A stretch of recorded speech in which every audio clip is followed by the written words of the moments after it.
Welcome to my channel. My name is Emmy from Emmy Evolving. If this is your first time joining me, thank you for finding me. If this is not your first time, thank you for coming back.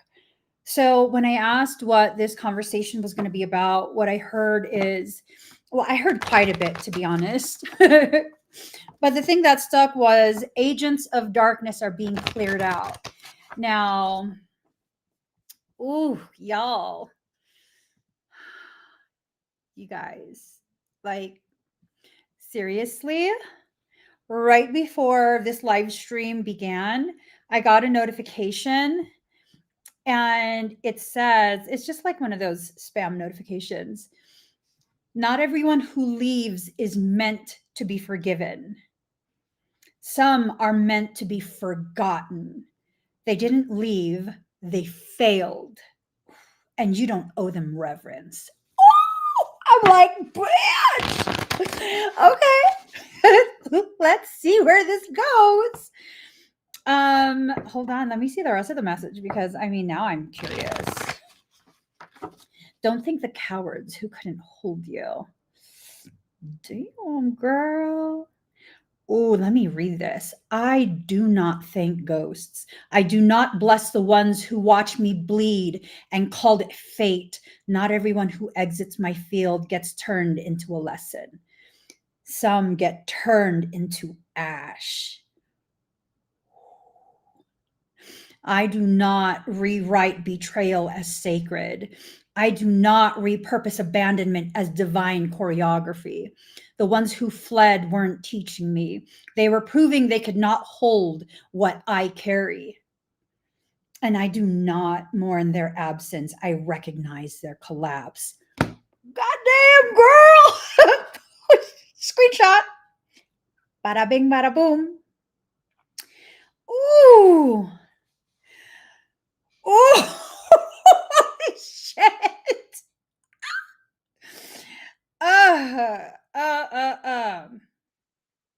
And then it goes on.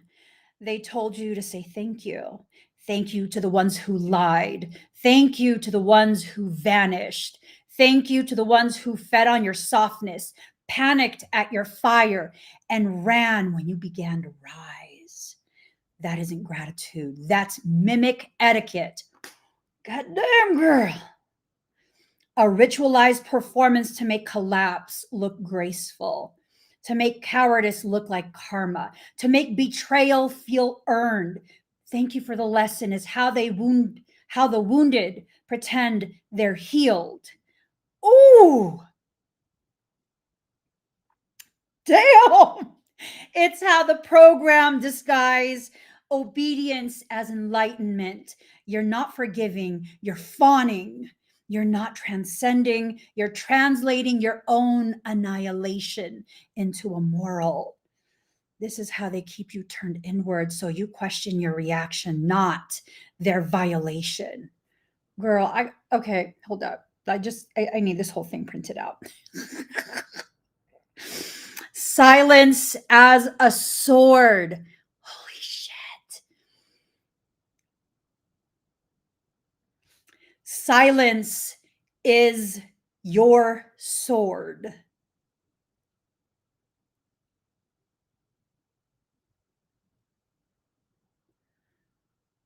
I do not give closure. I give finality. Oh my God. This is so good. This is so good. Like, holy shit. Ooh. Soul is not playing. Soul is not playing one bit. One bit. Ooh. Y'all. Agents of darkness are being cleared out. They're being cleared out. Whatever yuck that has been in your life, disguised as a friend, a supporter, as someone who loves you, that's what they claim. No more. Oh, self-sabotage. Everything here cycles of self-sabotage. Everything that we're going to talk about right now is about how you've allowed, how you have let in, how you have not exercised your sovereignty enough. Part of the way you personally ensure agents of darkness that have accessed your life are cleared out. Part of the way you do that, guess what, is by taking charge, not of other people, not of other people's journeys or path or any of that, but by taking charge of yourself and your life. It's no longer about accountability. Ooh, betrayal. Betrayal. It's at the bottom of the deck. Betrayal. This is going to be so mother effing profound. I can already feel it. I can already feel it. Okay. Okay. Let's get everything. Let's get everything. Okay. Here goes. You're being given guidance through this period. Oh, hold on. Let me just look at everything real quick. See the way this plays out. Okay.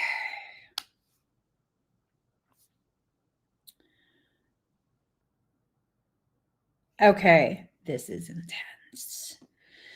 Okay. Are you guys ready? Are you guys ready? So here's the thing. Guidance. You're being given this guidance from soul. And what this guidance is intended to do is to help you through a period of intensification. Things are getting intense because they need to. Whatever is clogged up, backed up, it requires the appropriate amount of aggression and intensity to clear that blockage. So as you go through this process, your soul is trying to make sure that you become aware of the things you need to be aware of. Because for many of us, we compartmentalize, which is a very common reaction, very common coping mechanism. That compartmentalization that you've done, especially if you're really good at it, it's caused you to become very unaware of the things you really need to pay attention to. So how's your soul going to make this happen? How is your soul going to increase your awareness of what's happening? Well, it's going to make you become aware by way of you feeling unsafe, maybe insecure. The card that I just showed is security in reverse. When you feel you are in danger of some kind, like in danger of losing yourself, in danger of missing out on something really important, losing something very, very important, what happens? You become more aware. You then begin to look for the things that you need to pay attention to. This is just kind of how humans work. I've observed it for quite a few years, and I see people doing this constantly. This thing where they won't pay attention when their soul asks them to pay attention, but they will absolutely pay attention when they start to freak out. They're like, oh my God, oh my God, oh my God. What's going to happen? What's going to happen? What's going to happen? All your soul wanted you to do was pay attention. You were the one who chose to trigger yourself so that you could pay attention. So pay attention. Your soul's bringing your attention to the things that you need to prepare for. And the things you need to prepare for, they're probably things that you're very afraid of experiencing. Maybe some type of hardship. It's not to say that you need to experience the hardship. If you can learn whatever it is that your soul is trying to help you learn, then that hardship is unnecessary because you already learned it, right?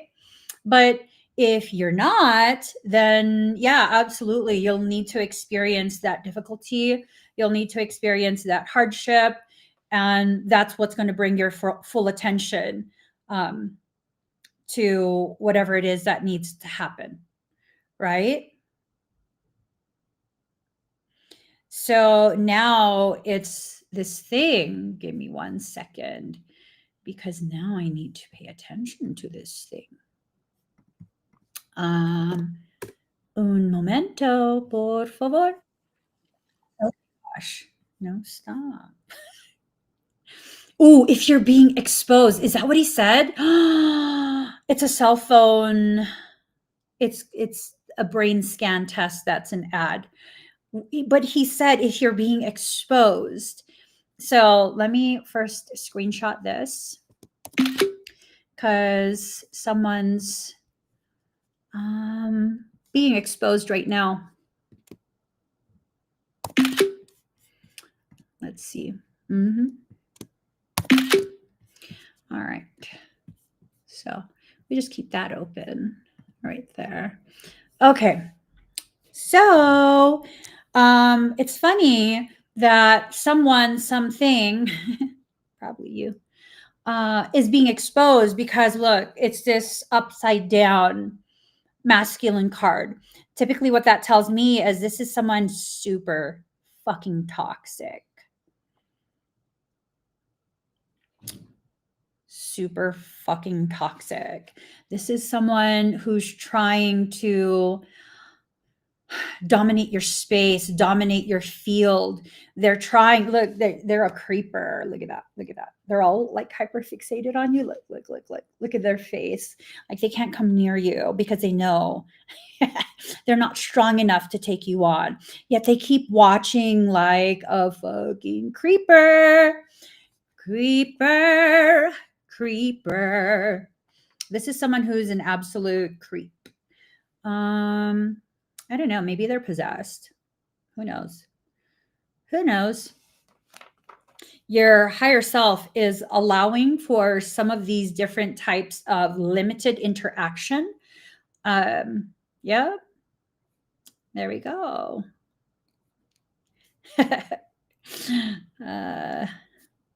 Parasitic. You're being allowed to kind of like do little tiny bits of awareness popping up, right? Because again, there is this nasty energy and it's trying to use dark mirrors as portals to access. So this could be someone who watches you through their phone. The phone's a dark mirror, maybe through their laptop, their tablet, whatever it is.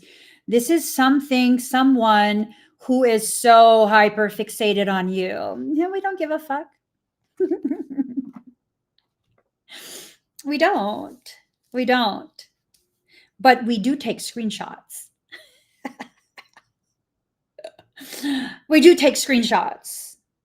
Yeah. That's something people need to learn about me. Before I even address things, usually I will already document shit. It's one of the benefits of having been raised by a narcissist. Yeah. It's one of those things, right? So you can either allow yourself to get caught up and distracted by the parasitic caca, or you can simply document, keep moving.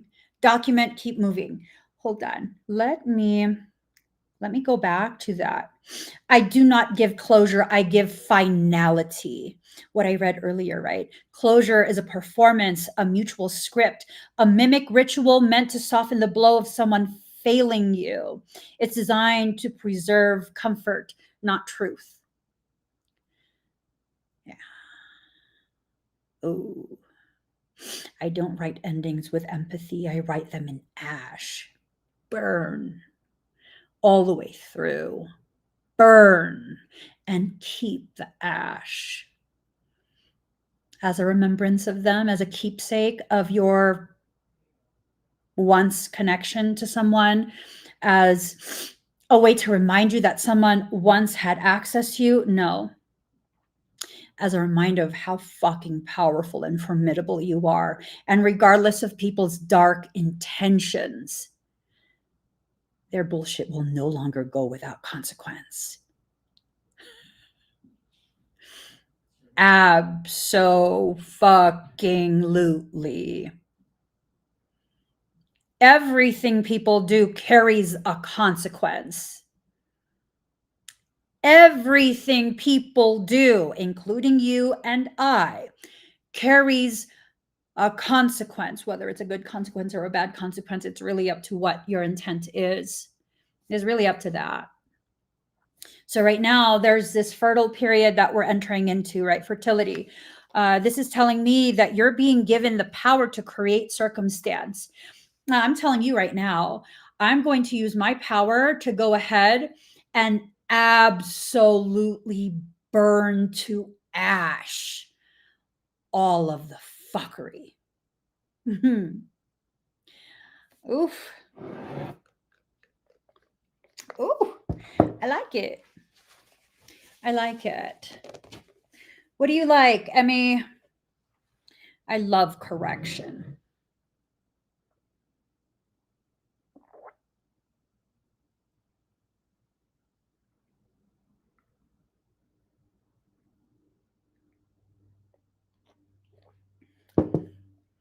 It's getting real warm. I don't know. It's getting real warm. There's something in the energy it's increasing. And to be clear, it's not someone's attempt on you is increasing in the potentiality of successfully harming you. Mm-mm. It's your sacred flame starting to rage into this space where it's like the cusp before the inferno. I like that. I like it a lot, actually. Mm. Mm-mm-mm. Use your power intentionally. Excuse me. Use your power intentionally. Okay.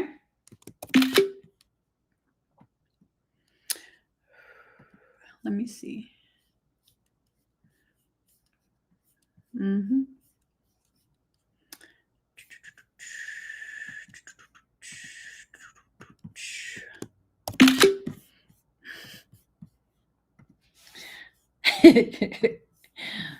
Mm-hmm. If you allow yourself to recognize that there are those who try and view and view and view, they want glimpses of your life, of your energy, of your potential, all of these different things, right? It's time for you to keep very, very quiet. The things that you plan, the things that you plan should always first and foremost be an intention that is set for your rise, for your successful negation of all kind of foolery, right? Because again, these two cards came up. These two cards came up, cycles and self-sabotage. This is a cycle that's being initiated by a weak consciousness. I don't think it's you. I think it's something that's trying to get you into a self sabotage state. And really, I don't know. I think you're strong enough to be like, no. And just because you say no doesn't mean they're now not going to receive a consequence for what they're doing. I got another notification earlier today. Let me get to it. 1 second. Here. The Watcher's funeral.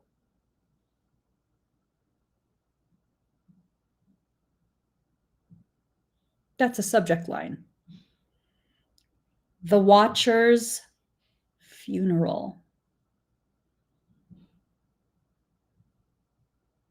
Exorcism of neurosorcery. This isn't shadow work, it's neurological warfare. Hold on.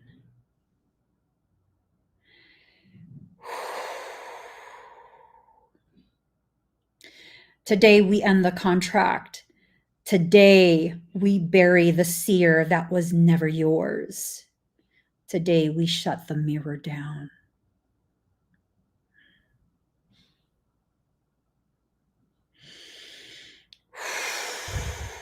Damn.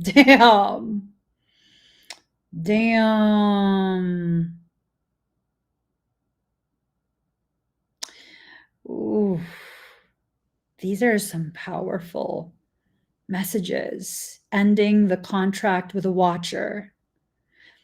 Mm. Mm-mm-mm. The watcher doesn't die when you log off. It dies when you stop obeying it. That means these people, these things, they try and convince you that you need to operate from a space of fear. They try and convince you that you need to be afraid of them. They have some type of power over you, authority over you, control over you. I think the fuck not. I hope you're dressed well. Because, watcher, your funeral approaches. How does it feel to watch something you thought you once had dominion over, like the demon that you fucking are? How does it feel to see the blossoming of the flower without your permission, without your consent? The warmth and the light of the truth they hold inside them allowed for them to blossom. And then what happened? Nothing that you wanted. Nothing that you wanted. Why? Why is it important to acknowledge that you didn't get anything you wanted? Because you're irrelevant. Dear watcher, you are irrelevant. So, these cycles of self-sabotage that gets initiated because of your fear of someone else, something outside of you, right? I'm bored. I'm bored. Aren't y'all bored of the games that no longer have an effect on you? I think when someone tries to control you and it no longer works, I think it drives them kind of crazy. It makes them feel some type of way because how dare you do something they didn't give you permission to do, which is reclaim your power, right?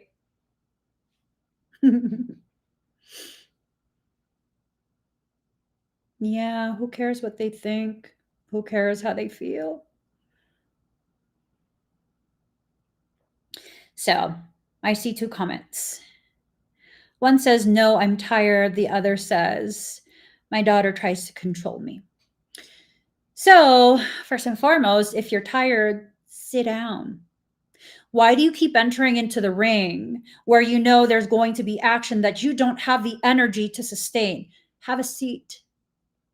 Your focus should be on replenishing yourself, rejuvenating yourself. For too many of us, we keep entering into situations, circumstance, interactions that we don't have the energy to sustain. You want to get into pissing contests with someone and you're dehydrated. I'm sorry, you don't have any pee. You don't have any pee.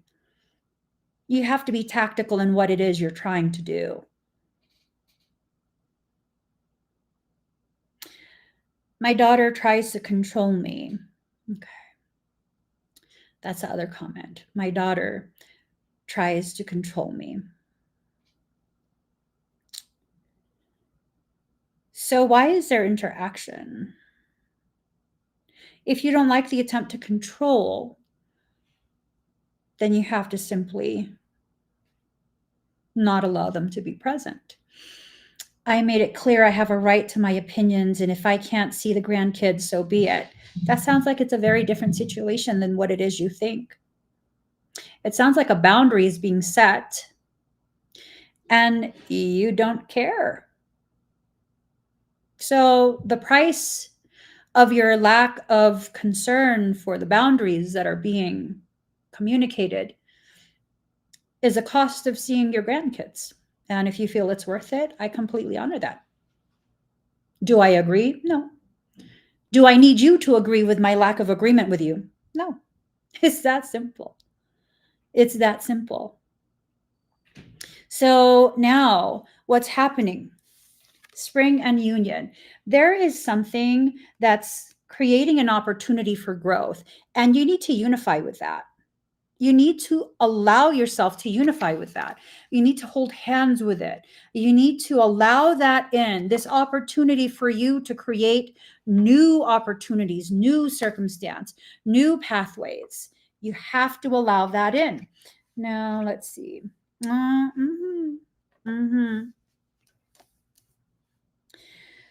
Okay, there's a lot of interference here.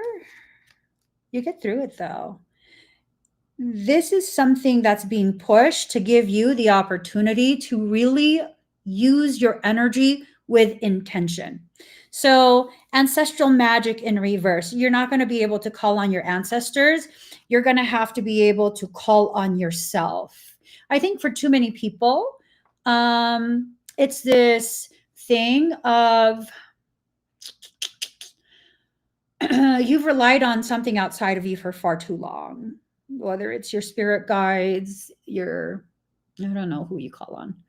I don't know, because I don't do those things.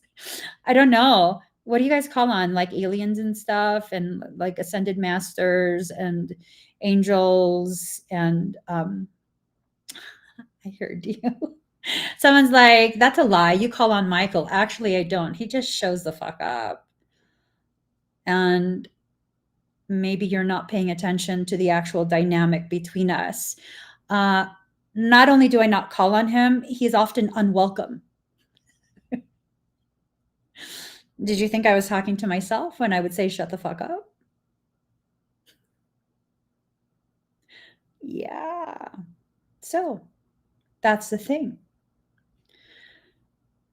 Have you been giving your power away by choosing to invoke all these other things that are outside of yourself? So the ancestral magic being in reverse, and then also the final card in this deck, Galactic Assistance. You've become far too comfortable disempowering yourself.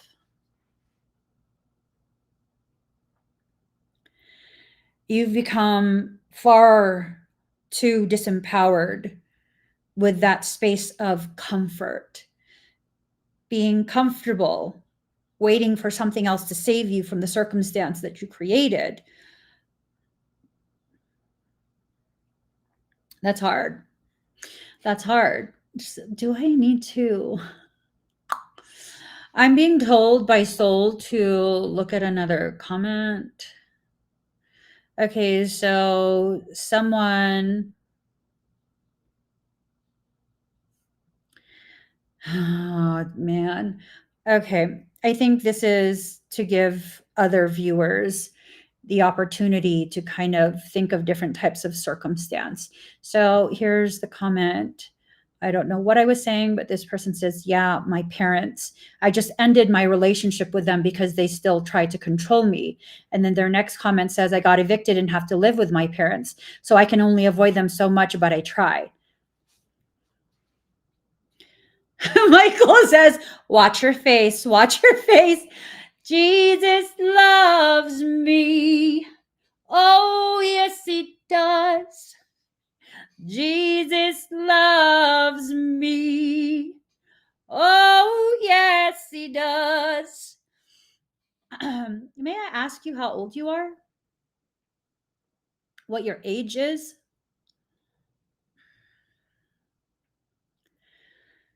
Or maybe no. I'm not going to ask you what your age is. I'm just going to speak in general terms. So none of that makes sense. None of that makes sense. You cut them off, but you live with them because you don't have what you need to be autonomous. And they're horrible because they give you a space when you have nothing. I mean, excuse my autistic level of honesty, the fucking audacity. The fucking audacity The fucking audacity.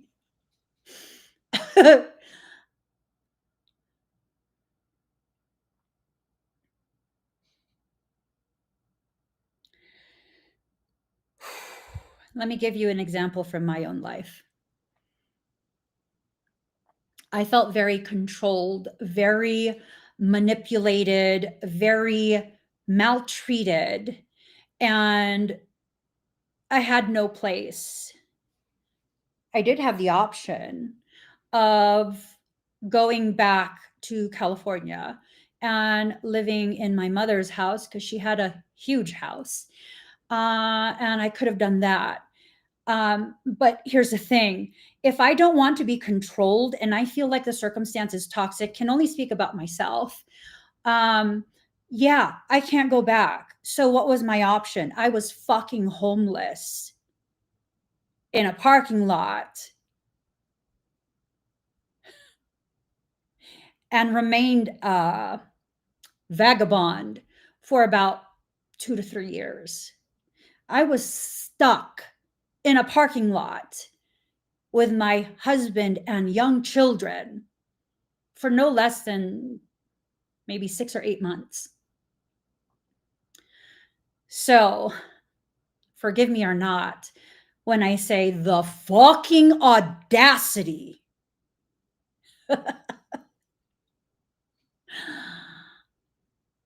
The fucking audacity of it all.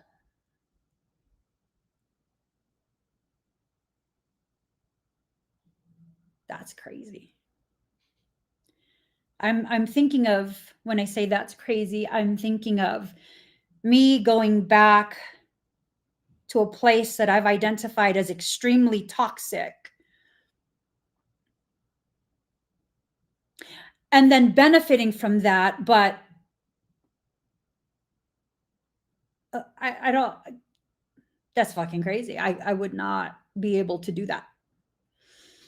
For me and my circumstance, you know what I think this is?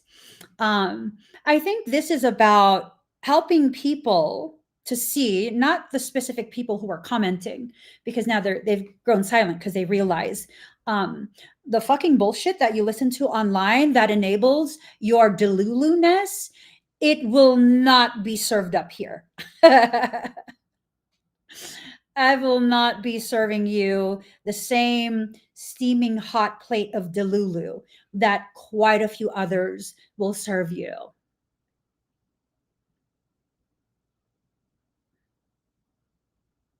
And it's not to say I've never experienced periods of delulu. I had my opinions about my mother for quite some time.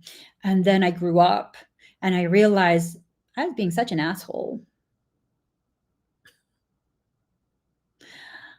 A little brat, actually. Like my expectations were quite ridiculous. Yeah, because, when I was younger, I had such a sense of righteousness.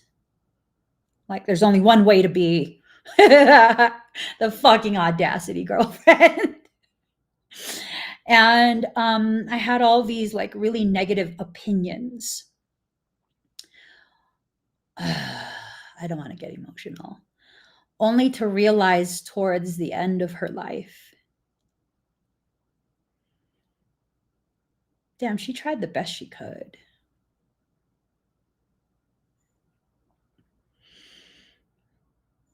I was actually having a conversation with my husband the other day.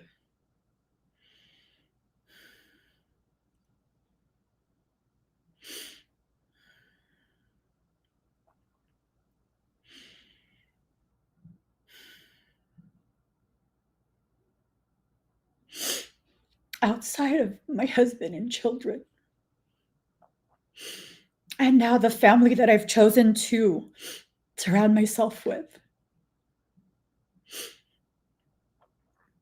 my mother was the one person, no matter how much we disagreed, no matter how rotten I behaved because I was angry,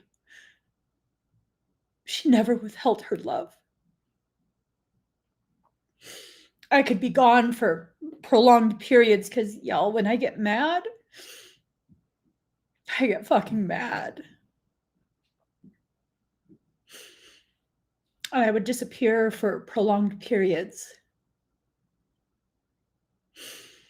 And she never held that against me. She consistently just loved me in the best way she could. And I didn't realize it until after she died. The day she died, actually.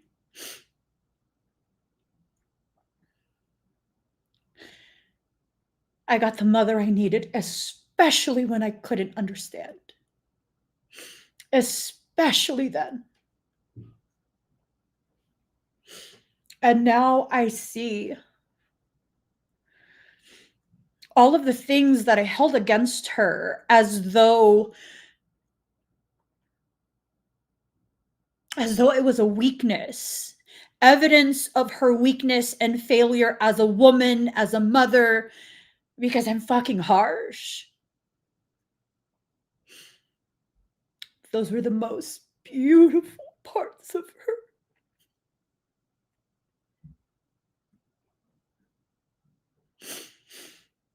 And it took her being gone to get to the point where I realized for myself the parts of me that I considered the weak parts are the most beautiful parts of me. And I credit her with teaching me the strength of softness and flexibility. We think we know everything until we get to the point where we realize we know nothing. We get to a point where we realize what we assumed as factual truth, as an absolute, was nothing but the opinion of a child.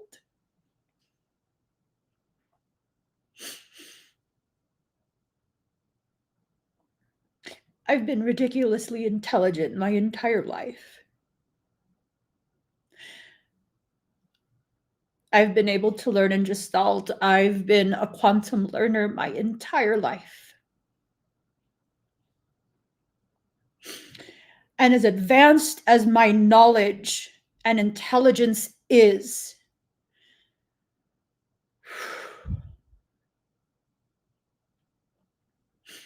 it took me 40-something years to realize all my perceptions were filtered through the lens of a child that hurt.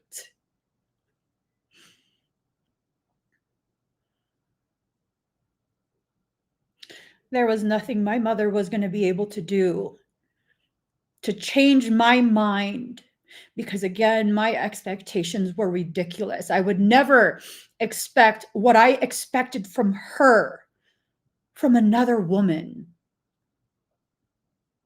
Never. I'd be like, oh, that's so unfair. That is unrealistic. You can't ask that of someone.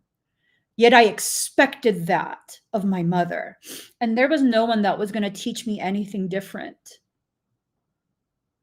At least not until I was ready to expand my awareness of my limited emotional growth, my limited emotional maturity. And as I entered into a space of a higher level of emotional maturity, I began to understand how all of my opinions were just that. They weren't absolutes, they weren't truth. They were simply the opinions of an adult child who never allowed myself to truly see just how wounded that inner child has been. I came across a post. I gotta find it. I thought it was hilarious, but it's so true.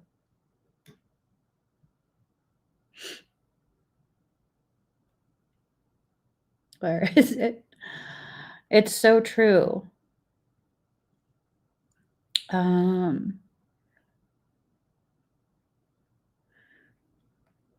Okay. I think it said something along the lines of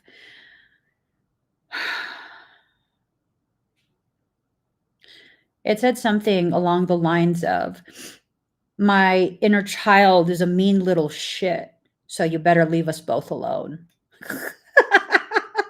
And I was cracking up.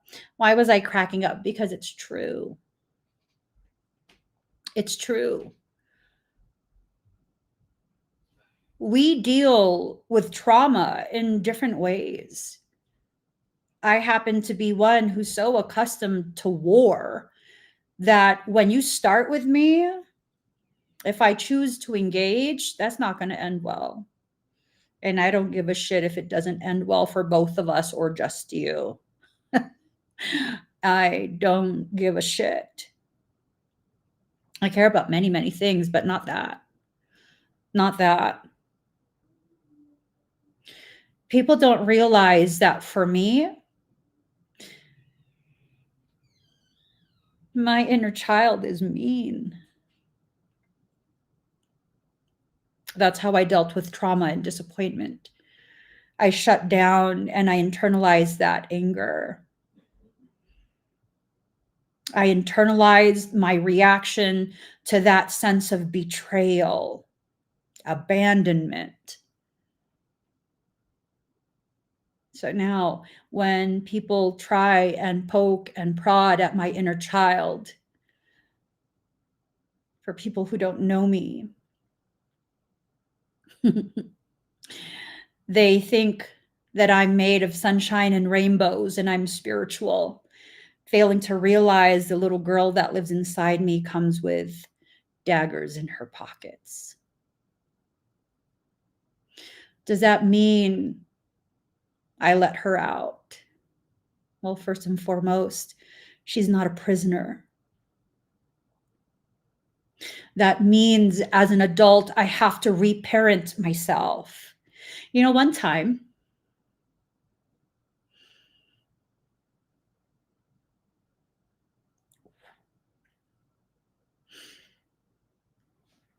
wow, remembering this hits kind of different today for some reason. One time, someone made me so angry, and I'm usually very, very much able to control my anger and mask it. But one time, someone made me so angry, and the most potent thing that I could say to warn them, I said, "Don't make me take my childhood out on you."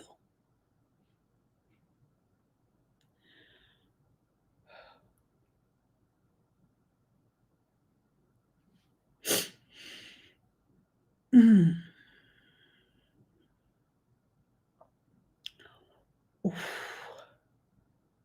There's another quote.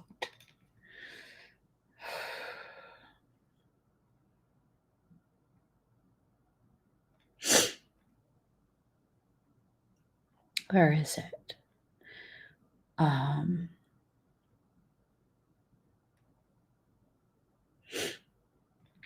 It was something along the lines of how people did not consider what it took to enter into this space of peace, right? Like, how hard was it? Hold on. Let me just go to my board because where is it?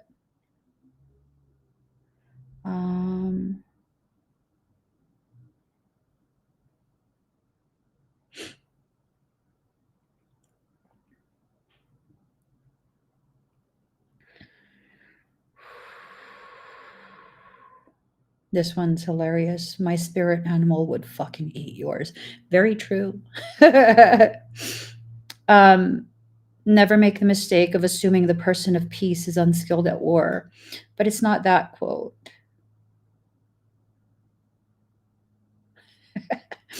I'm super fucked up, and that's my charm. That's not the quote. That's not the quote. I highly suggest you try Jesus before you try me. Where is it? Um,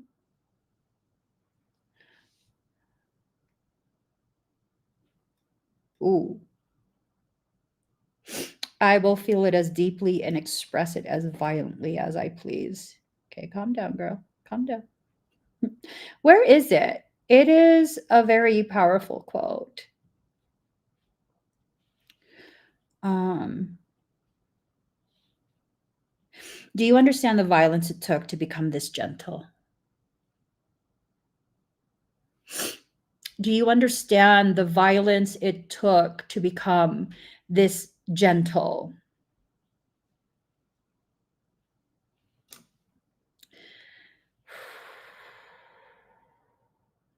Yeah,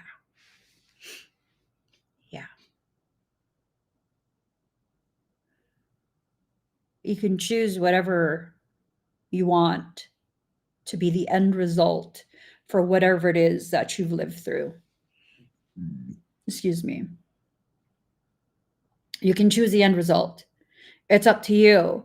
For the people who say that you or believe that they have a right to be as angry and as nasty as they choose to be because they were hurt, they were harmed, things happened to them. And I'm not trying to negate the intensity of what you lived through. But just because someone cuts you does not give you the right to bleed all over people who are not even present when that happened.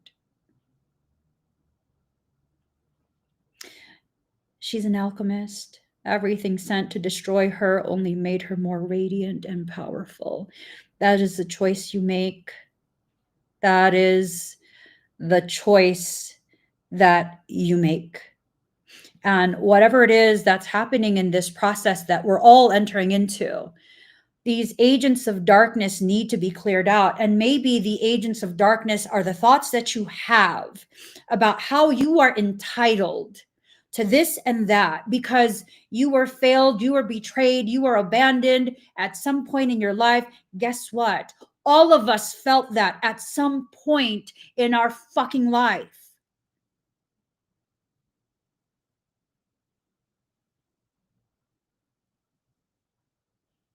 Now what? Oh, no, for you. I know for me. I've chosen to overcome my own aversion to the process of growth, the very pathway that leads to me increasing in my emotional and intellectual maturity is a pathway that's lined with the memories of all the people who failed and betrayed me.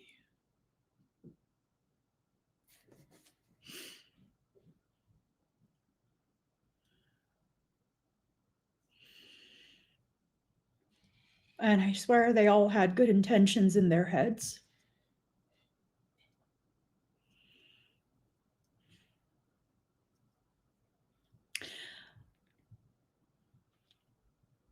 They all had good intentions in their heads, right?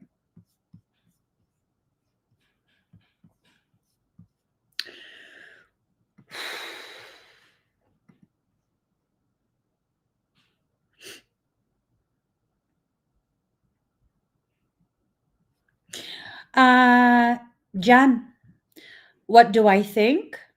I think ang bastos mo. Talagang ang bastos. How about that? Bakit ka bastos? Do you know me?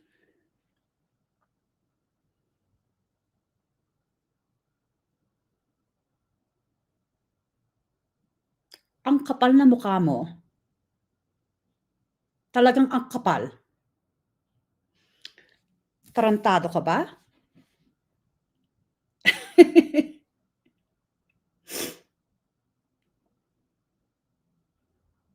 Hmm.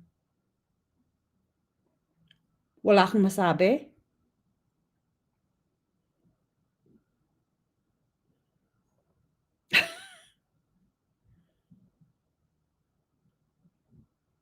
Talagang masama kang let me just you think I could speak Tagalog? Ano?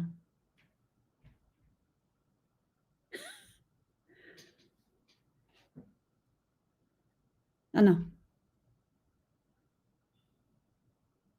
Nothing else to say, huh?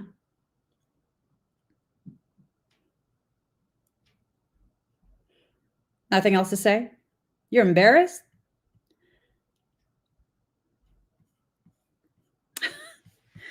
So, bakit ka bastos? Alam mo naman, right? That's what you said? Alam mo? Bakit ka bastos?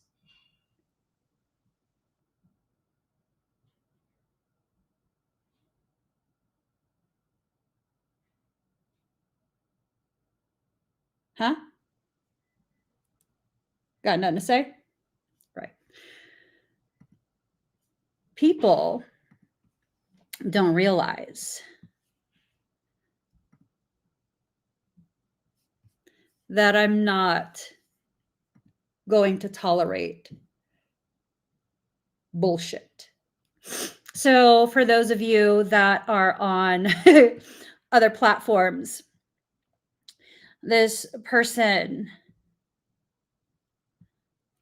says that I have an issue with my shape, a small issue with my shape. The fuck are you saying?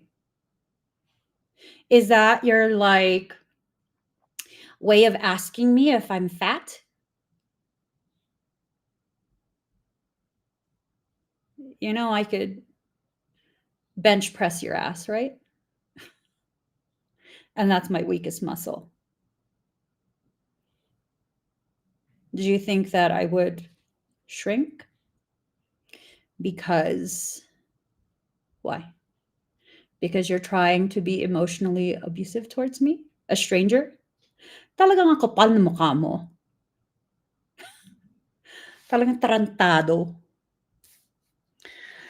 Anyways.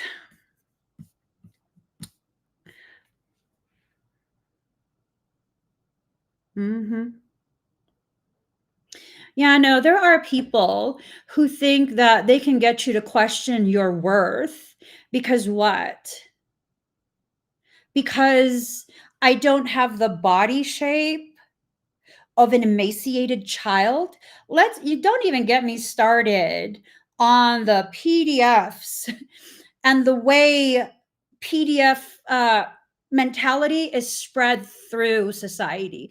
Did you know that it's very much PDF type of program that you shave your body hairless? Because guess what? Guess what? It's not even about hygiene. Having your legs hairless, your armpits hairless, your coochie coo hairless, that is someone who is attracted to a motherfucking child.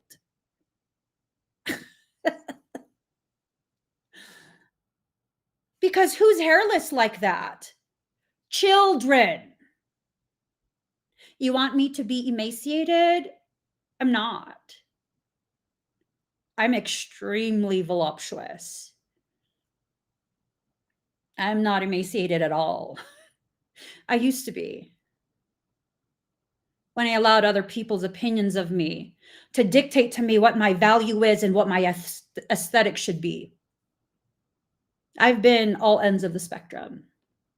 And when I say emaciated, I wore a 00, and those still would fall off of me, even though I had sweatpants on underneath. And even then, my breasts were a D. Oh, yeah. How sick is it to have this mindset that you want me to have the body shape of a 10-year-old boy with gynecomastia? Isn't that a sick mindset? I am very proud to share. I have the body of a full-grown woman. That includes the stretch marks from giving birth. Abso-fucking-lutely. I'm not starved for attention. My husband loves my body, whatever size that I am. Abso-fucking-lutely. Abso-fucking-lutely. Not ashamed of it at any point. I've never been shamed by my husband, no matter my size. Like, you think you're going to shame me because I don't have the body of a 10-year-old boy with gynecomastia? Well, the person who said that probably doesn't even know what gynecomastia is. They probably suffer from gynecomastia as well. Because, I mean, I can't imagine that you wouldn't have man boobs with you acting like such a little bitch. What type of man? What type of man, healthy man, not a boy, a man, is concerned with a stranger woman's figure?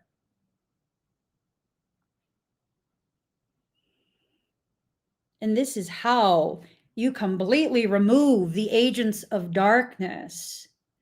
You allow yourself to speak openly and freely, knowing you have a right to speak when you choose. I'm not offended that someone would ask me if I'm fat. I'm offended that you would think that I wouldn't know what the fuck you're saying. Naku naman, ang tanga. Yo, Tagalog is my first fucking language. There's nothing passive about me. I'm one of those Filipinas, the spicy kind. Spicy and salty and everything you're not worthy of. So, carrying on. There's something that's trying to get you to heal beyond your expectation of being paired up with someone.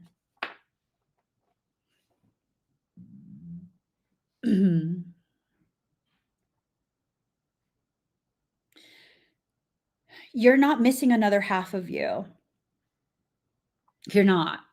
You're not only one half of something. You are a whole person. And until you can get that reality through your head, you're not going to shift and grow. You need to be able to pivot in the way you see yourself. How you see yourself is very, very, very powerful. And maybe that's a revolution that needs to take place. Ooh.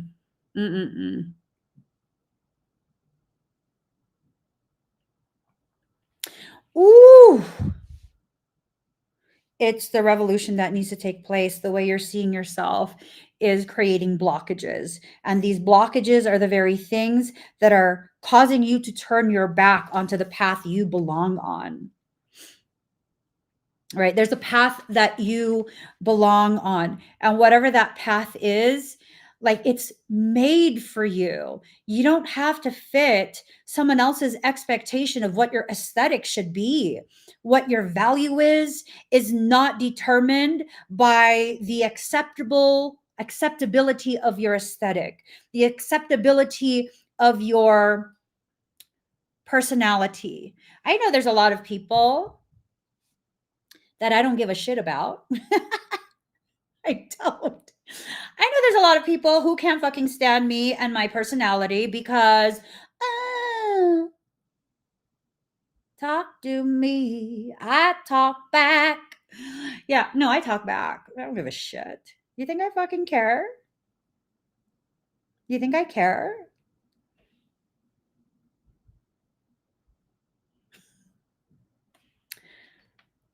Maybe when I was younger. Not now. So, you need to listen to your soul. I think for quite a few of you, there is something that's happening and it's shifting the way you think, see, and feel about yourself. Ooh, maybe your greatest agent of darkness is your own fear of your greatness. Thank you, Lindsay. Mm. Mm-mm-mm. I can see how that could be possible. Because really,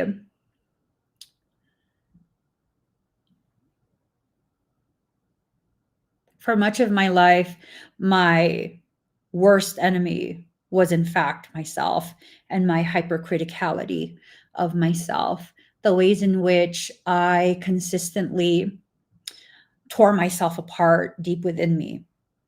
Wow. I think for quite a few of you, that's kind of what's happening right now. Your ability to continue to treat yourself in that way is no longer going to be allowed by your soul because it's just very inefficient. Being mean to yourself is extremely inefficient. It's something that you just need to stop doing. How? I don't know. Just stop being mean to yourself. Yeah. You see, like before, Michael's kind of pointing this out.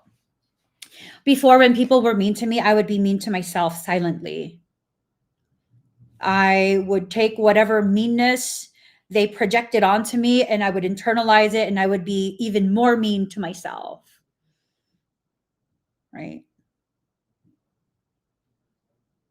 Like, for example, someone asking me if maybe I'm trying to hide the fact that I'm fat. First off, I'm not fat, but I am fluffy, squishy in all the right places. Yes, squishy in all the right places. Um, but I'm not going to be squishy forever because today is a day I recommit myself to my process of competition prep. So that's not a forever thing. Your size changes with the depth of safety or lack thereof that you feel in the environment that you're in. For a lot of people, they struggle with losing weight because of the emotions that are triggered in them consistently by the environment they keep, the people who they keep around them. When you feel unsafe, your body will go through quite a bit of hormone synthesis in order to protect you. You see, when you feel unsafe, allowing yourself to feel the emotions that naturally arise, especially when people disrespect or disregard you, right? They dismiss you. What happens? You feel unsafe to feel the emotions. So then what does your body do? It'll release a shit ton of cortisol. You know what cortisol does? Part of what it can do, it can go ahead and initiate the storage of visceral fat. That's deep core fat. It's insulating your organs because each organ is responsible for a specific emotion. It governs specific emotions. So, yeah, you'll gain weight and you'll hold that weight. And it doesn't matter how much you starve or work out like crazy, it will hold. Why? Because your body is trying to protect you. Because why? Because the environment, because it's, no, I mean, that ties into it. But because you refuse to speak up for yourself and defend yourself and love yourself. That's why. So, Emmy, why did you respond to that guy's rude comment? Because I will no longer keep quiet. If someone says something that causes me to feel inspired to speak the fuck up for myself, I abso-fucking-lutely will. And I don't give a shit who gets angry that I have a mouth and I use it well. I'm not sorry. You will never find me apologizing for something that I said and meant when I said it, just to stay in the good graces of people who don't allow me to be myself. Been there, done that. Fuck that shit. That's my mantra. Been there, done that. Fuck that shit. That's an agent of darkness I will no longer allow in my life. Never again. Never again. Never again. Never. I mean, It's not going to make me popular amongst the people who need me to be sugar-coated and docile because they clicked on my profile, my link, my live stream because they assumed that I was a stereotypical, what? Adorable little Asian girl. I got a motherfucking mouth on me. I got a motherfucking mouth on me. And I've been through enough in my life from childhood all the way through now that, boy, I'm quick with responses.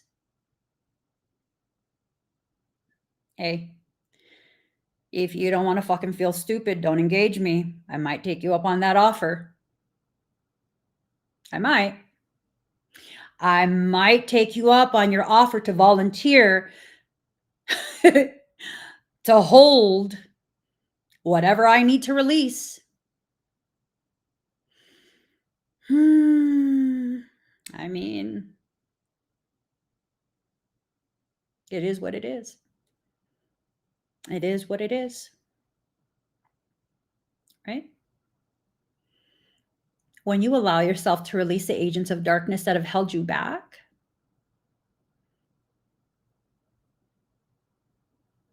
you experience a sense of liberation that helps to fuel your fire.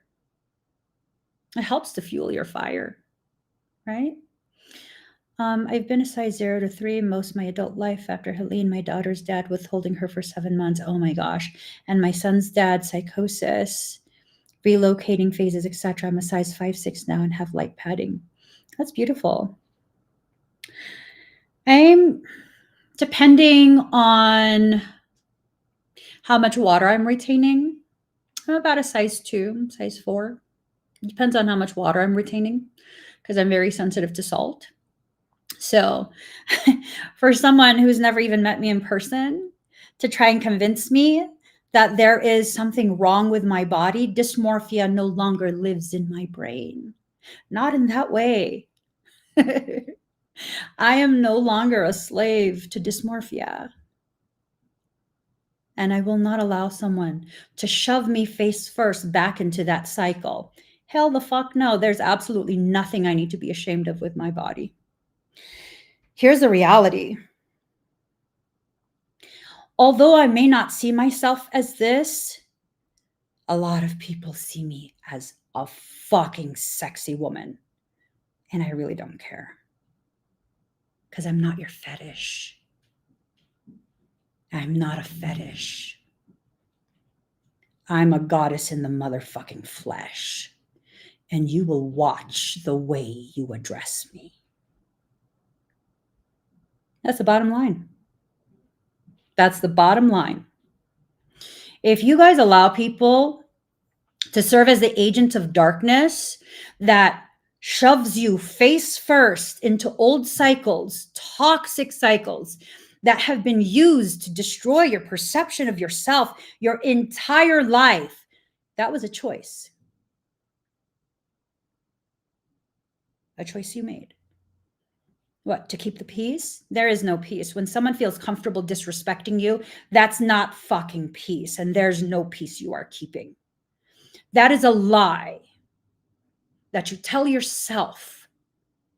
And maybe that's why for some of you, you are your worst agent of darkness ever. That part of you needs to be absent. It needs to go to the corner and take a nap there. It needs to be put in timeout for so long that it fucking falls asleep in the corner.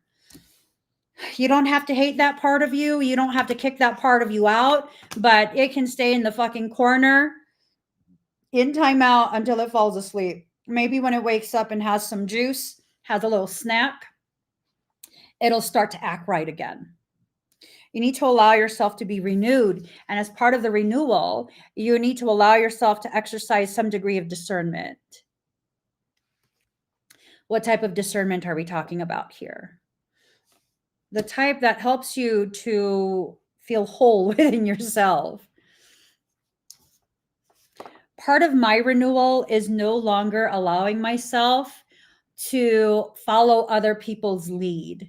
So if someone wants to be toxic in my presence, it's like, oh, you got a problem, huh? I don't, so you carry on. carry on with your bullshit somewhere else, but carry on nonetheless.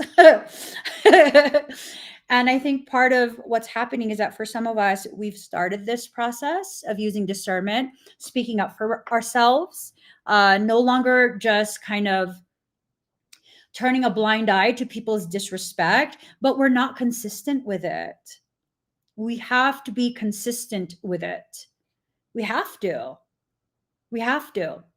So if you guys join my live streams on a regular basis, notice how my live streams are not like 99% of all the other live streams on the internet. Because all those other live streams, people be hella disrespectful to each other, to the person who's live, all kind of really just mad, disrespectful stuff being put in the comments. Why does that not happen very often here?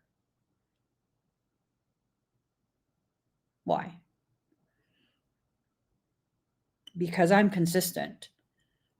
I am consistent. You know what you're going to get with me. You're going to act a fool. I'm going to call you out on it. If I've had enough, I'm going to call you out on it. You're going to be removed. And if you think I'm just going to mute you, I don't give a shit about followings. You guys realize I have a much larger following than what the numbers say, right? I do. I have a much larger following than what the numbers say. How do I know this? Because quite a few people who don't know how to act right, they've been banned, so they don't enter into the live stream. They watch it from their FYP. They watch it from outside the live stream on other platforms. They wait until I'm no longer live so that they can watch my videos. So why do they do that? Because they know they're not welcome.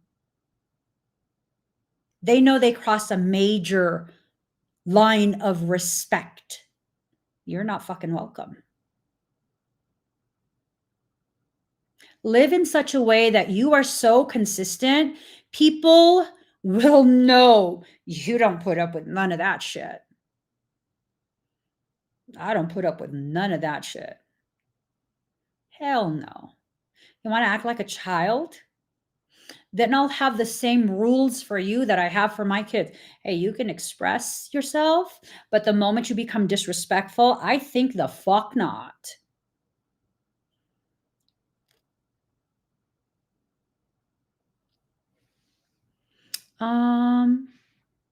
Give me 1 second. I'm curious here.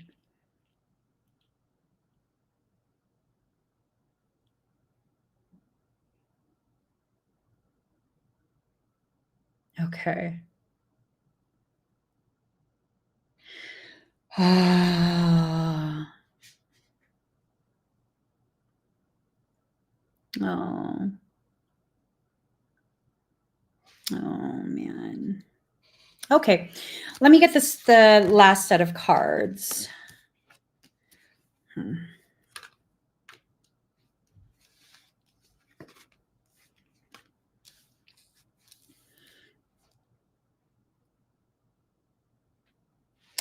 There's a lot of potentiality here. It's good stuff. It's good stuff, but it's going to require you to fight for what it is you deserve.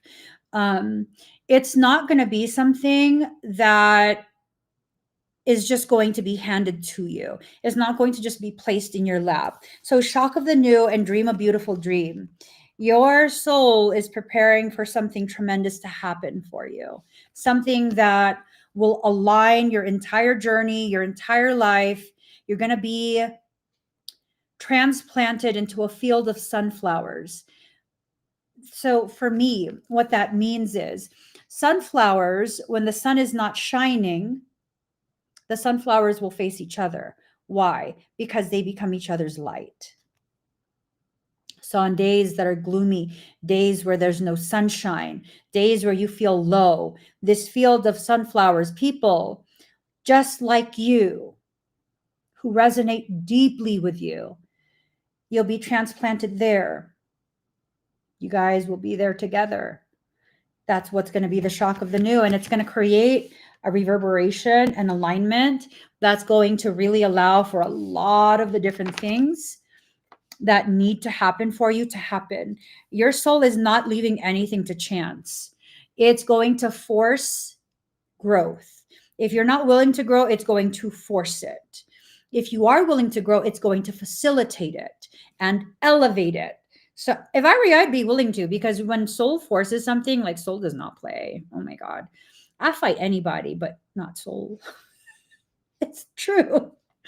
I'll fight anybody. I don't give a shit. The soul is like, is that your final answer? No. No, it's not. I was totally joking. I will do what you said. What did you want me to do again? It's true. That's the one thing I won't fight because I lose every time. I mean, how many times? This is what Michael is saying. Okay. It's a question for you guys. How many times do you have to lose before you stop doing what you're doing?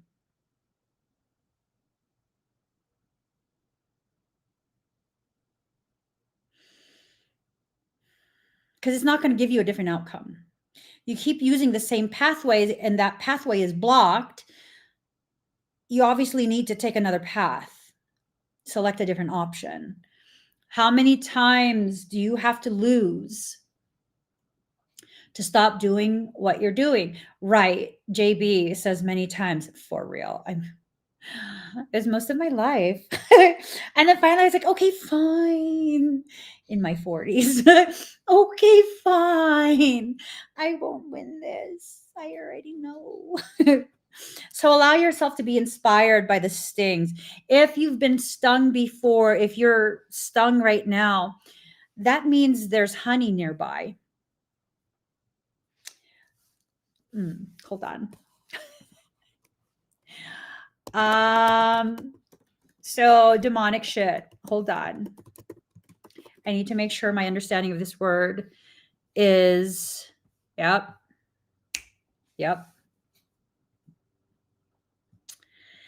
Ooh. So I'm telling you all of these things, right? I'm telling you all of these things because that's what the last 3 cards kind of made it feel like, where I said you have to fight for what it is your soul is trying to give you. It's not that you have to fight other people. It's that you need to make sure you understand what's being placed before you. Because for some of you, it's going to be absolutely demonic in nature and it's going to come off as a honeypot. So I was like, okay, let me make sure that my understanding of the term honeypot is accurate. So a honeypot is a deceptive target. It's set up to lure people. It's designed to attract and trap.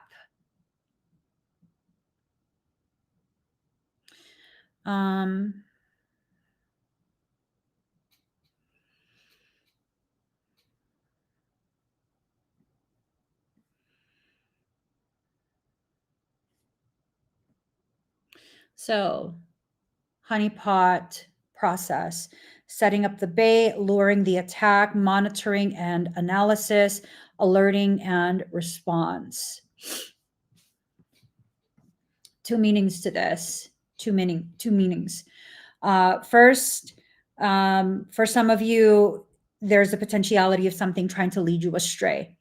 You have to always listen to your soul. That's why you have to stop involving everything outside of you, even fucking aliens. Like, oh my God. And some people are like, no, but they're Pleiadians. You know, there's some wicked Pleiadians, right? Oh no, but it's Archangel Michael. You know that there's a multi-faced Michael, right? There's such a thing as a mimic. Oh, but it's Sananda. You met Sananda before? That's why you know that this is the real Sananda? Is that what you're telling me? Because how do you know that they're the real thing? How do you know Michael's the real thing? Babe, is really within the last recent period of time that I'm finally accepting that that's actually Michael, because for pretty much my entire life, I've accused him of being a demon, a fucking demon. I'm not even joking. A fucking demon. Even till now, sometimes if I don't like what he says, I asked him, "Are you a demon?" Mostly to irritate him. Mostly to irritate him. But yeah, you got to stop involving other things, because I think for some of you who like to involve other things, you feel somehow like validated or increased in value in some way if you can say that, oh, my guides told me. If, oh,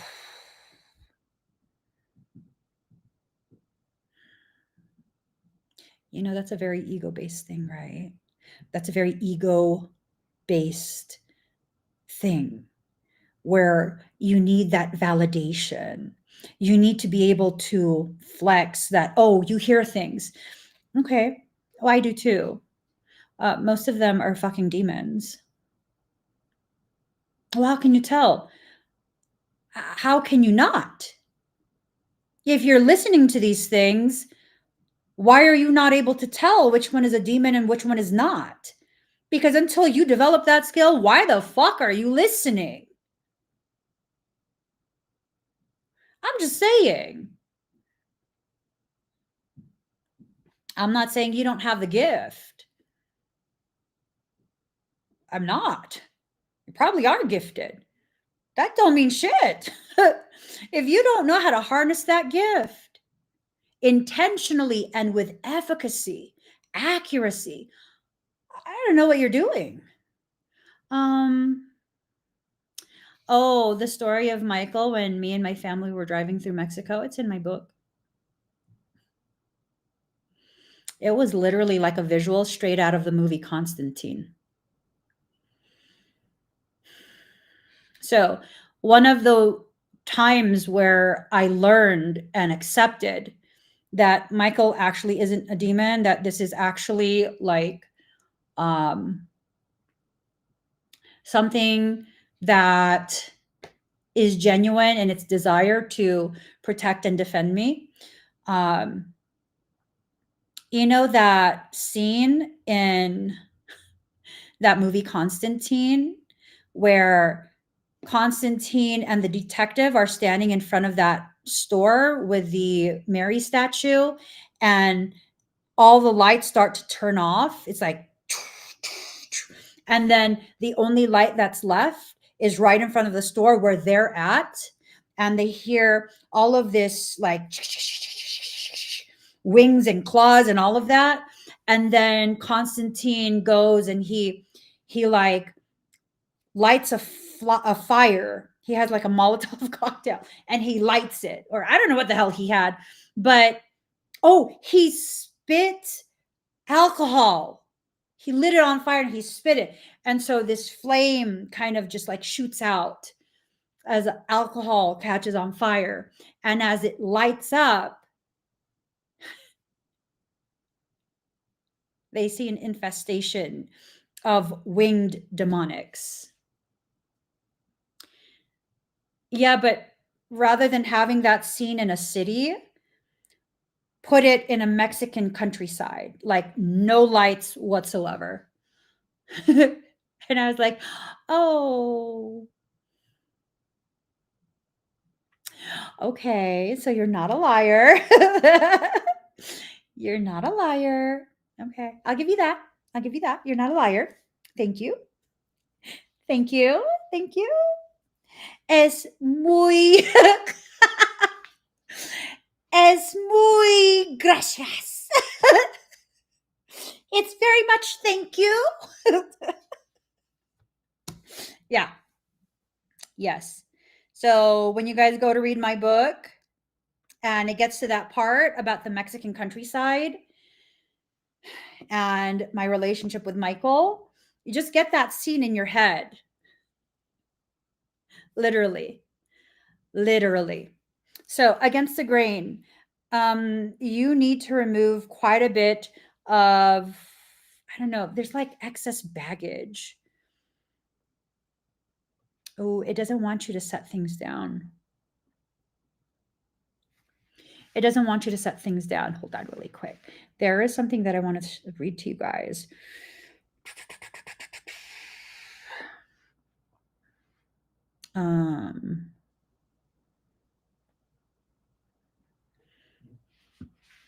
And this is from Julia Renee. She's this wellness competitor. She's like a female bodybuilder. She says, you don't realize how heavy it was until you feel the peace of letting it go.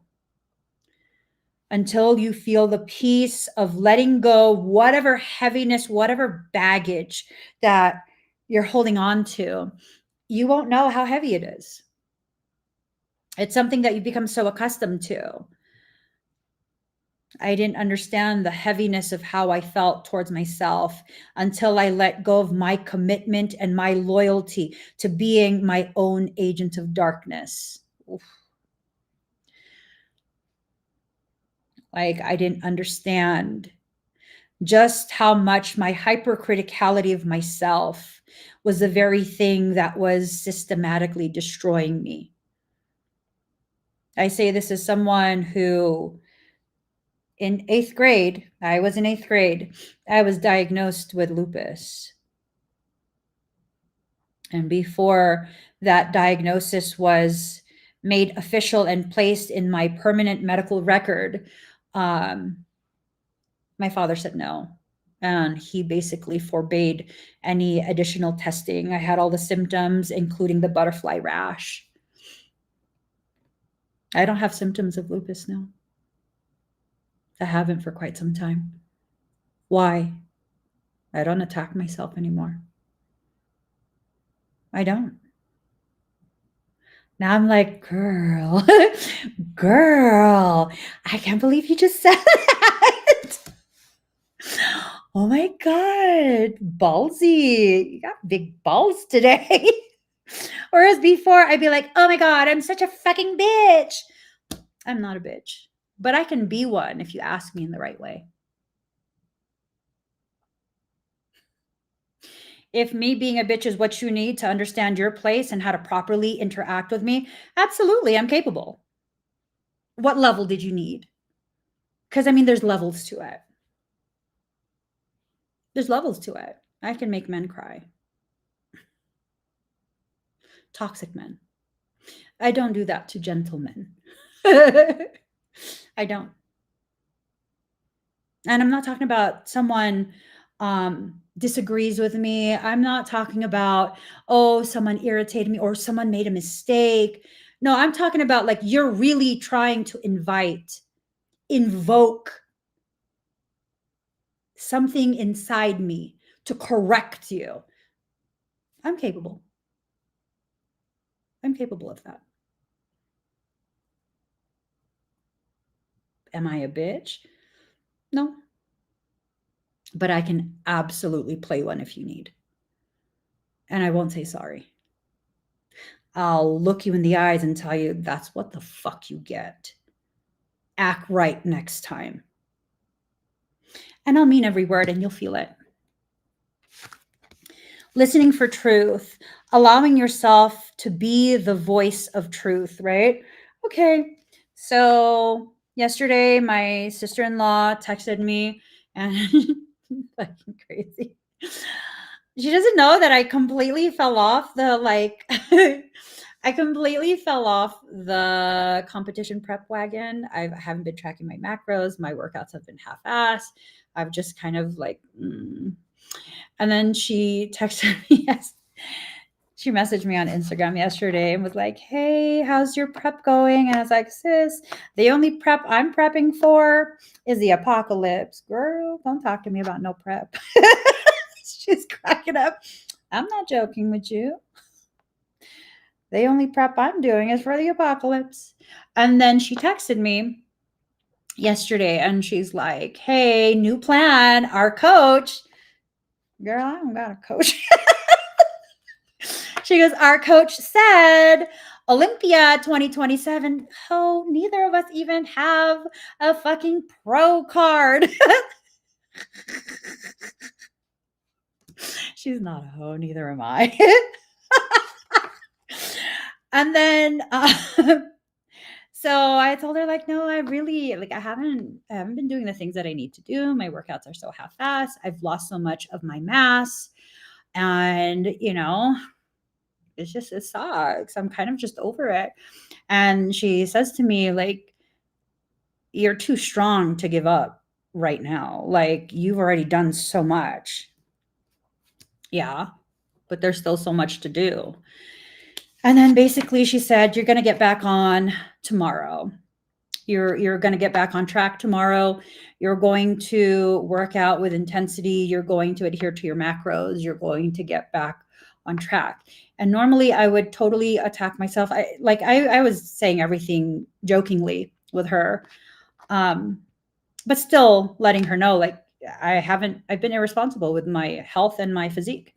And so I said to her, you're right. You're right. I'll restart tomorrow and then I'll take it from there. Because why? Because I deserve to see what happens when I see this through. And I'm not going to be like, oh, you're being so fucking lazy today, girl, lift heavier and this and that. It's like, okay, this is where you're at today. Can we do another set? No? Well, you don't want to, but can we do another set without getting injured with proper form? Yes. Okay, we're doing another set, which I do another set. If the answer is no, okay, we did good. It's not where we used to be, but it's where we're at right now. And we can always build from there. We can always build from there. It's okay. You'll get all that back because you're going to earn it again. It's okay. No, you're not being lazy today. You're tired because you're out of shape. If you want to be able to do what you were doing 3-4 months ago, then you have to work back up to that. You see how there's no more attacking of myself. You see how I listen for the truth and the truth comes from me now. It doesn't come from outside of myself. Sometimes I forget what the truth is, and I need someone outside of me to remind me of the actuality of my truth. I have the genetics to win. Now, how will I play those genetics to make that potentiality my actuality and reality? That's a choice I make. That's the part I control. Right? That's the part that I control. Even if I don't have genetics, I can put enough effort by using applied knowledge and pairing that with the effort. That can produce some really good outcome. That could produce some very good outcome. Now, will I be destroyed if I don't win? I'd be kind of sad because it's like, oh, what could I have done different? What could I have done better? But the reality is that will be the first show I ever do, whenever that might be. And guess what? Once I learn the parameters that are set for any given task that I'm given, I excel like a motherfucker. I do. That is something that's always been my reality. This is no different. So there's a potentiality that I won't win my first competition and get my pro card the first competition. That's okay. If I want it bad enough, I'll do another show. If that first time on the stage was enough of an experience for me, then I'm going to have to be okay with that and not have a pro card. What do I want? I don't know. An idea is an idea. And it's not solidified until you commit to that. An idea is just an idea. It's this thing of, ooh, I would love this goal to be met. But if you're not going to do what needs to be done and commit to the depth that you need to commit, what's the likelihood of that happening? You can't just bullshit your way through life. You can't just be like, I'm going to manifest this. Yeah? You can't. There are many things you can manifest, but those are typically just components of a greater picture that you're not aware of. So the reality, if we continue to use, as an analogy, my whole journey of competition prep and all of this and all of that, Here's the reality. As much as I want it, the other women who have dedicated basically their existence for that competition, they want it just as bad as I do. They've committed just as much as I have. They have deprived themselves like I will have to deprive myself. I'm okay with deprivation. Sleep deprivation, food deprivation, social deprivation. I'm just kind of like, la, la, la. But do I know how to use that state of deprivation in a way that's so tactically calibrated that I will produce a result that the other women are just a hair behind?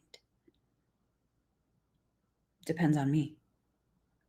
It doesn't depend on them because they're going to be gunning to win, just like I'm going to be gunning to win. Whatever it is you're trying to achieve in your journey, there's going to be quite a few other people who are trying to achieve something comparable or the exact same thing. That doesn't matter. How you show up for yourself, the ways in which you mold yourself, the way you guide yourself, that is what will determine your end result. Other people's end result, irrelevant. Irrelevant. So it's not, oh, who could lift heavier?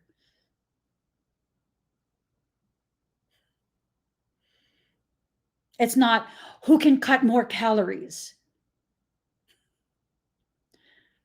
Babe, you can be so lean that you're peeled. You're not just ripped, you're peeled, and have the most symmetrical mass ever. If you don't know how to showcase that with your posing, you're not going to win. That's the bottom line. You're not going to win. If you don't know how to hold yourself while all eyes are on you, you will not achieve your goal. What's your goal? If you don't know what your goal is, you will for sure not achieve what that goal is.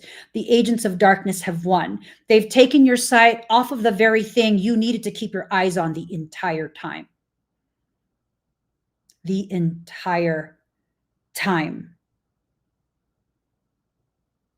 So I'm realizing now, continuing that same analogy, I was able to build my legs quite a bit. I've lost maybe 1.5 inches, 2 inches off my thighs in the last few months. Why? Because my heart's not really there when I do leg day. Mind muscle connection is not really there. I'm just going through the motions. But I've been focused on my shoulders, specifically my rear delts, creating symmetry between the two, my traps, and I'm getting quite a bit of definition there.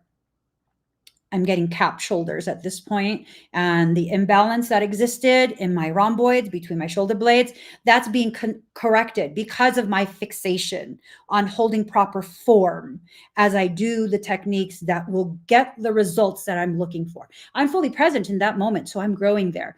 But because I've taken my eye off the prize of what? My legs, because I wanted to do wellness. That's all legs. Some upper, of course, but primarily legs, glutes. I'm kind of just like, my heart's not there. So it shrank. Wherever you put your heart and your focus, that's where your energy will flow through. That's what will be fed. So what do you need to do? First, you need to clear out those agents of darkness that are trying to waste your energy and your time. And once you do that, you can then what? Be fully present in everything you do. Because here's the reality. Yes, I have specific days that I use for specific body parts. But what I haven't changed in my routine, despite not being fully present, is that every workout contains hamstrings and glutes. Why not the quads? Because that shit grows. I'm quad dominant. It grows, minimal effort. It fucking grows. I'll get separation and everything. But because it's so dominant, it will take over every movement. Understanding yourself and the way maybe the quadriceps represent your fear. Your fear is so huge that it takes over every single action and you don't get the result that you want. So then what? That needs to kind of be put on the back burner. I need to put my focus on my hamstrings because they're strong. My hamstrings are strong, but they don't experience hypertrophy because I have a fear of injury. My hamstrings have been my issue with my low back for many, many years. But see, what I don't give myself credit for is the fact that I didn't do the work to strengthen it, and that's why there was an imbalance in my low back leading to disc degeneration. I was prone to herniated discs in my spine. So now I'm stabilizing my glutes. My entire pelvic region is stabilized. My hamstrings, they're experiencing hypertrophy. I need to just be present for myself. Doesn't matter what category I'll compete in. I need to be present for myself in every movement, everything that I do. You apply this to your spiritual journey. All you have to do is be present. Be willing to see yourself from a space of neutral observation. When I work out, I'm not checking myself out. I look at the mirror a lot, not to check myself out, not to see if I look good, to make sure I am focusing on the movement, that the movement and the form is right, exactly where it needs to be. Why? Because I have imbalances that exist within me. And until those imbalances are corrected, I need to be aware of what is in the center stage. What is primary? Is it my fear or the very thing that will empower and stabilize me? I have a weak posterior chain. So what does that mean? I got to hit my back and my glutes and my hamstrings consistent, heavy, focus, proper form. I can row more than my body weight. What does that mean? Nothing if I don't row it properly. If I'm recruiting other parts that shouldn't be involved, it means nothing because all I'm doing is solidifying an imbalance. It doesn't matter how much you can lift. It's the way in which you lift that emotional, spiritual, energetic load. If you don't have proper form, if you don't know what proper form is, you're listening to these people on social media. They're the agents of darkness. Yes, I'm on social media. I'm not telling you to listen to me. I'm telling you to listen to yourself. Oh, but these people look good. Yeah, because you don't know any better. I look at these people because I look at a lot of bodybuilding and workout videos. I look at these people, especially the women. They're not my competition. I like to learn from them. But once in a great while, I will come across someone's exercise video and I'm like, what the fuck are you doing? You're going to hurt yourself. You have all these likes because it's a beautifully made video. It's a beautifully made video. They have a beautiful aesthetic. I will never hate on another woman. If you're gorgeous, you're gorgeous. It doesn't mean I think you're prettier than me or I'm prettier than you. It means I think you're fucking gorgeous. I think you're gorgeous. And I look at it and I'm like, oh, these people are listening to this shit and they're going to try this shit. And they're going to get fucked up. This person did not grow their glutes by using that exercise or using that device. That's bullshit. That's not how you grew your glutes, girlfriend. You're promoting something, but you're not letting people know this. Or you're trying to promote whatever money. Everyone wants to make money. Everyone needs to make money. Going to hate on that. But if you who don't know any better are trying to use someone who also doesn't know any better, but looks good while they don't know, if you're going to use them as your template for your growth, you'll find out either way. I'm serious. You'll find out either way. I would rather you not get injured, but I mean, if injury will help you to learn not to do this, this, and this, and you don't want to listen to anyone else and you're going to keep doing it, okay. I hope your injury is not too bad and I hope you heal quickly. But that's a fucking process all on its own. You apply everything I'm saying to your spiritual journey and you'll see you're the only expert on you that exists. There will be people who have components that will help you to better understand things. There will be.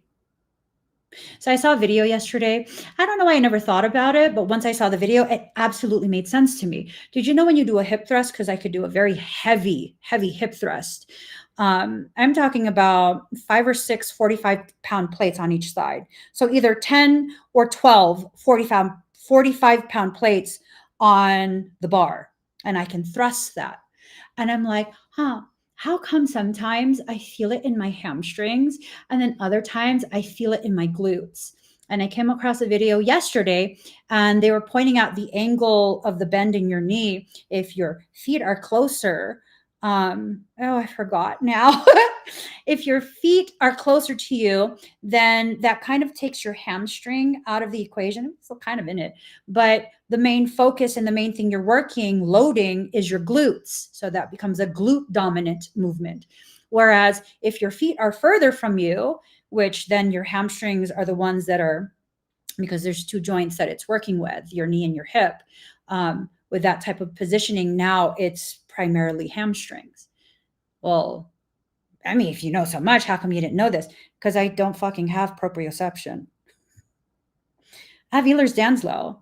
And because I'm a quantum divergent, I don't have the type of proprioception that people have. I lack the awareness of my body's positioning in time and space. Why? Because I'm very neurological. Most of my mental computing capacity is for etheric level work, not human physical form work.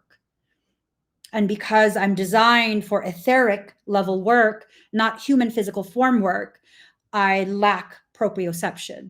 Does that mean I'm damaged? No, it means I have to be much more aware and much more present as I move through the movements.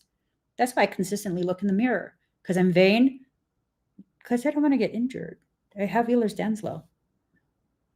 I'm prone to injury. If you understand yourself in that way, rather than like, oh, why can't I this? Why can't I that? Release a dark wound and let love live.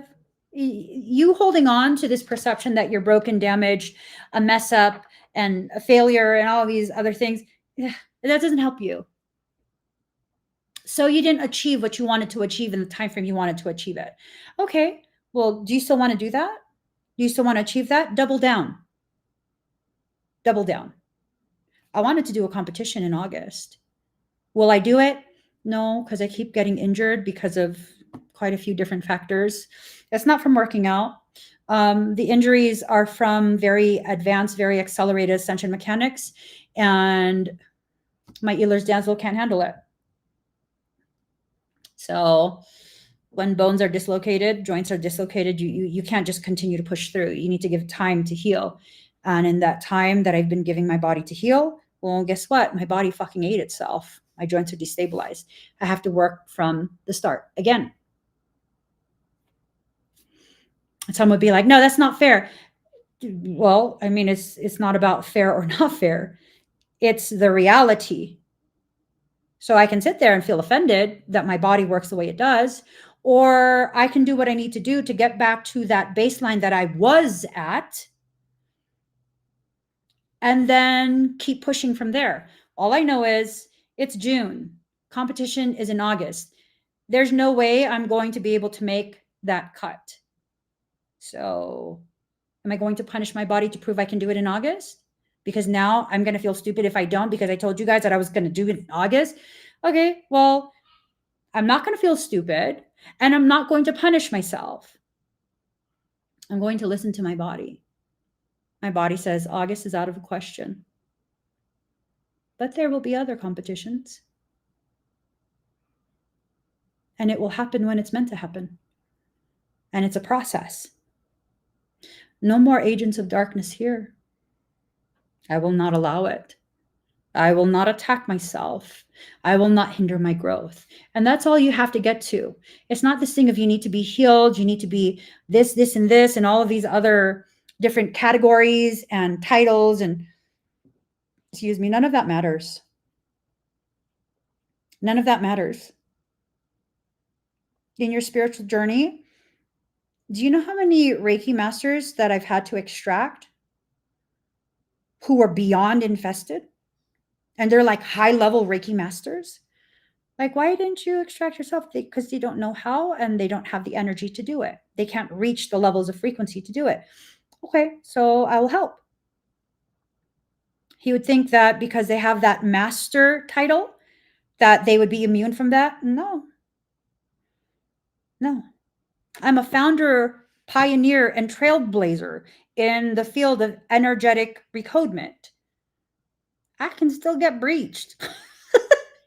All these titles don't mean shit. It's very hard. Don't get me wrong. It's very, very hard for me to get breached, but I can. Does that make me weak? No. Do the titles that I have rightfully earned make me what? Immune? Nope. Deal with who you are right now. Kick out those agents of darkness. No longer listening to them means your probability of success becomes much higher because now you're not seeing your journey in a distorted way. But if you're going to continue, that's your choice. It's definitely something that will enhance your learning through adversity and suffering. That's the truth. But I mean, it benefits you in the end. If you have the stamina to do that, then by all means, choose that harder path. If you don't have the stamina, then be honest with yourself and listen to what your soul is saying.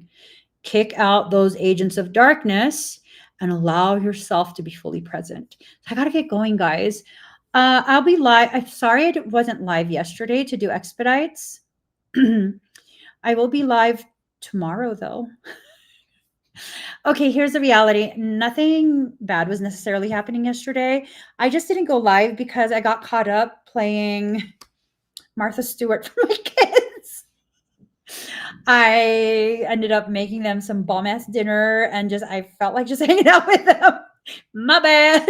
So tomorrow I will be live, 5:30 p.m. Pacific Standard Time. I put the QR code on the screen and the link is in the comments for all platforms except for TikTok. TikTok, you can find this information on my Hubi link. In addition to and then tomorrow also, for those who purchase expedites, I'm trying to raise funds for a community member. I'm not asking for donations. I am more than willing to earn the funds that I would like to gift this community member. It's someone that's going through a very extreme hardship. They're getting themselves out of a very dire circumstance. I don't want to put their business out there, but if that's something that you want to support, please consider purchasing an expedite. I'm going to be donating from my own funds, not using the church funds. I'm going to donate from my own funds. I'd like to raise a couple $100 for them just to kind of help tide them over until their situation stabilizes. It's a precarious situation that they're in. And I'm not giving very much detail because they have no idea that I'm doing this. I just felt it in my heart that I had to. So if the person figures it out, I hope they're not offended. It's not something I decided from a space of pity, like at all. It's something that I want to do whatever I can to facilitate your empowerment. That's all. I just want to be a facilitator. I want to encourage and empower you as you continue to make decisions that get you out of that precarious circumstance. So yeah. So if you would like to donate, just go to the expedites in my Hubi link. In my Hubi link, go to the expedites and then just purchase whatever expedite that is the amount that you want to donate. And then you could put in the form if you're going to gift that, or, I mean, there's no reason why you can't keep the expedite for yourself. So that way, whoever gives also benefits. I would love for you guys to also benefit because you deserve that as well. So I'm going to get going. Oh, one more thing. And again, TikTok, you can find this on the link in my bio. I'm having the Abundance Amplifier event This is a live private meditation. It will not be broadcast publicly. It's on my private server, can only be accessed by those who are registered for the event. So if you'd like to be part of this, there's pathways that have already opened up since yesterday, and a secondary amplification has been initiated today. And this is for the collective. And I'm going to be harnessing all of that potentiality for this abundance amplifier event, and it's going to be held in advance of the 7/7 portal. So the 7/7 portal will serve as another layer of completion, so that way you can really accomplish the things that you set out to accomplish in this life. All right, guys, I got to get going. Please make sure you check out all the stuff that I talked about. You can find it on my Hubi link, my link in my bio on TikTok. And also, if you rewatch this live stream, you can see all the links and the QR code on the screen. I hope everyone has an amazing rest of